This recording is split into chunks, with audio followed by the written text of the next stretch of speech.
So hi guys, welcome back to Karthik life style YouTube channel. So ఇప్పటి వరకు మన ఛానల్ని ఎవరైనా సబ్స్క్రైబ్ చేసుకోకపోతే సబ్స్క్రైబ్ చేసుకొని బెల్ ఐకాన్ క్లిక్ చేసి ఆల్లో పెట్టుకోండి. ఫర్దర్ వీడియోస్ మిస్ అవ్వకుండా చూడొచ్చు.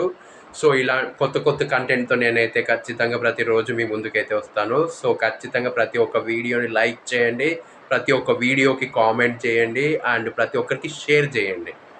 సో మర్చిపోకుండా మన ఛానల్ని సబ్స్క్రైబ్ చేసుకొని బెల్ ఐకాన్ క్లిక్ చేసి ఆల్లో పెట్టుకోండి. ఇంకా లేట్ చేయకుండా వీడియోని అయితే స్టార్ట్ చేద్దాం. సో ఆర్గాన్ డొనేషన్ అంటే ఏంటి? సో ఆర్గాన్ డొనేషన్ అంటే ఒక వ్యక్తి తన అవయవాలను మరొకరికి దానం చేయడం. ఇది జీవించి ఉన్నప్పుడు లేదా మరణం తర్వాత చేయవచ్చు. హార్ట్, లివర్, కిడ్నీ, లంగ్స్, ప్యాంక్రియాసిస్ వంటి ప్రధాన అవయవాలను దానం చేయవచ్చు.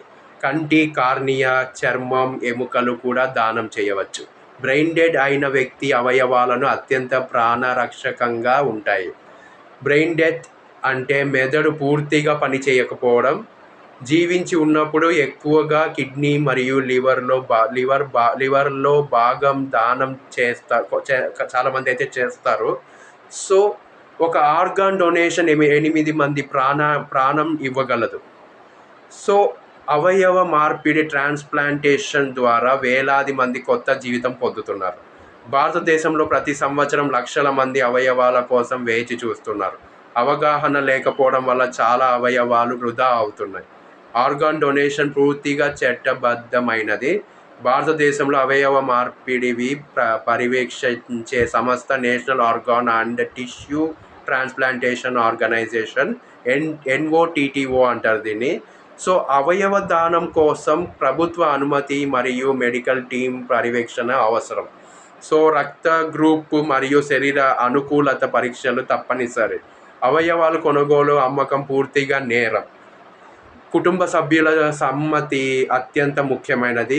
ఆర్గాన్ డొనేషన్ వల్ల దాత శరీరానికి ఎలాంటి అవమానం జరగదు. ఇది మానవత్వానికి గొప్ప సేవ. అన్ని మతాలు అవయవ దానాన్ని సమర్థిస్తాయి. యువతలో అవగాహన పెంచడం చాలా అవసరం. సోషల్ మీడియా ద్వారా అవగాహన కార్యక్రమాలు నిర్వహించవచ్చు. డోనర్ కార్డ్ తీసుకోవడం ద్వారా మన అభిప్రాయాన్ని నమోదు చేయవచ్చు. మరణాంతరం 4 నుంచి 6 గంటలలో అవయవాలను సురక్షితంగా ఉపయోగించాలి. కంటి దానం 6 గంటల లోపు చేయాలి. ఆరోగ్యంగా ఉన్న ఎవరైనా దానం చేసే అవకాశం ఉంది. డయాబెటీస్ లేదా హైపర్ టెన్షన్ ఉన్నవాళ్ళు కూడా కొన్ని సందర్భాల్లో దానం చేయవచ్చు.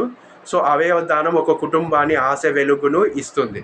సో ఖచ్చితంగా లైక్ చేయండి, మర్చిపోకుండా సబ్స్క్రైబ్ చేసుకోండి. మళ్ళీ కలుస్తాను. బాయ్.